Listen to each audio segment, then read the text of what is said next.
Every gold rush creates two kinds of winners: the people who discover the gold and the people who figure out how to sell the shovels. OpenAI discovered the gold. It introduced the world to the AI boom. Anthropic may have figured out the shovels. While everyone was busy counting ChatGPT users, Anthropic was quietly signing up businesses. While everyone was chasing headlines, Anthropic was chasing revenue. And now the results are impossible to ignore. A potential trillion-dollar valuation, an IPO filing, and growth numbers so extreme they sound like typographical errors. The AI race is entering a new phase. And right now, Anthropic is leading that race. Which raises a fascinating question. How did the underdog become the favorite? Let's start with the numbers. In January 2024, Anthropic's yearly revenue run rate stood at roughly $87 million. By December, $1 billion, then $9 billion, then 14, then 19, then 30, and by late May this year, a staggering $47 billion run rate. A run rate is basically this. If the company keeps earning money at the current pace for an entire year, how much would it make? Think of it as extrapolation. Useful, but not perfect. Because one fantastic month does not guarantee 12 fantastic months. Still, even with that caveat, Anthropic's growth has been breathtaking. For perspective, software giant Salesforce took roughly 2 decades to reach $30 billion in annual revenue. Anthropic crossed that run rate in less than 3 years. That is not growth. That is a rocket launch. What is fueling it? One word: code. More specifically, Claude Code. Anthropic's coding assistant has become the AI equivalent of a power tool for software developers.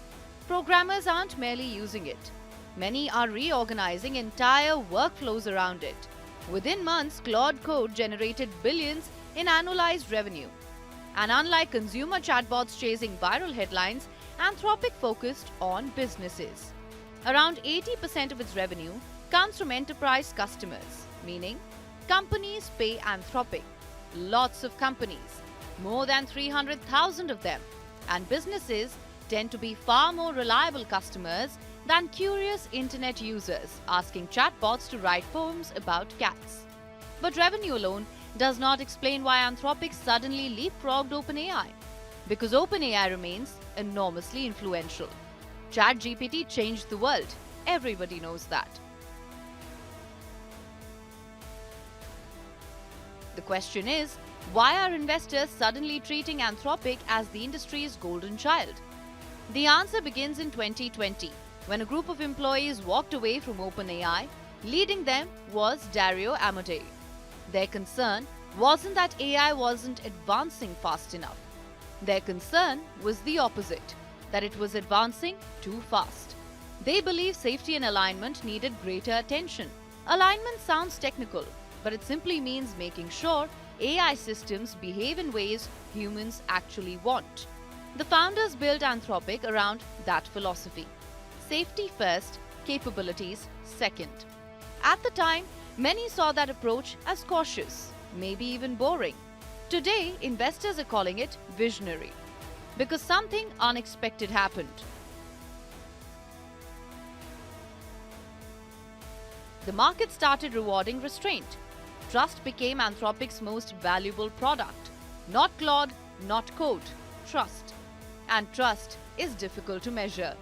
But you can see its fingerprints everywhere. When businesses choose AI providers, they're not just buying technology. They are buying reliability. They are asking, will this company still be here in 10 years? Can I trust its systems? Can I trust its leadership? Can I trust its judgment? Anthropic appears to be winning those conversations. Even its products reinforce that perception. Many users describe Claude as more measured, more careful, and less prone to hallucinations.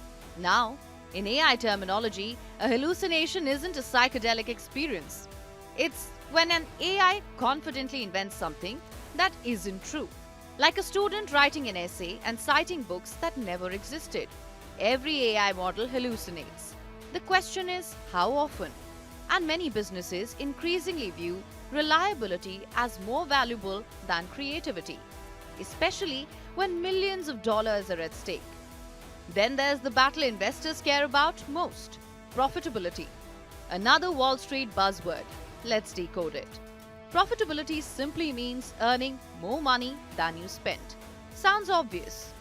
Yet many AI companies are burning through mountains of cash. Data centers cost billions. Advanced chips cost billions. Training cutting-edge models costs billions. Anthropic, however, may soon post its first profitable quarter, and that matters enormously because investors love growth, but they love growth plus profits even more. That's the financial equivalent of discovering a unicorn that pays dividends. Meanwhile, OpenAI is reportedly preparing its own IPO. And that is where things become truly interesting. Because the AI war is entering a new phase. For years, companies competed over technology. Whose model was smarter, faster, more capable? Now they are competing for something else: capital. The fuel of the AI age.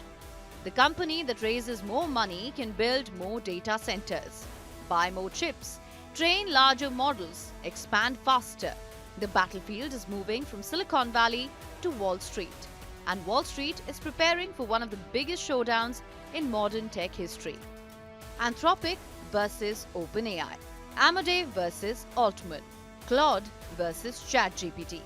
But beneath all the valuation headlines, IPO filings, and trillion-dollar forecasts lies a simpler lesson. Technology changes. Markets change. Fortunes change. Trust endures. Anthropic's rise suggests that in the AI era, the most valuable asset may not be the smartest algorithm, or the biggest data center, or even the most famous chatbot. It may be something profoundly old-fashioned: a reputation.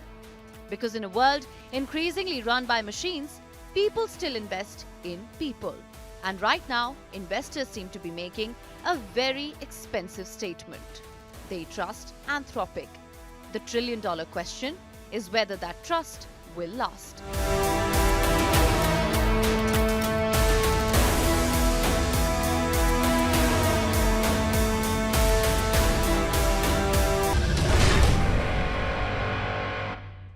Hi, I'm Ozzy Bai.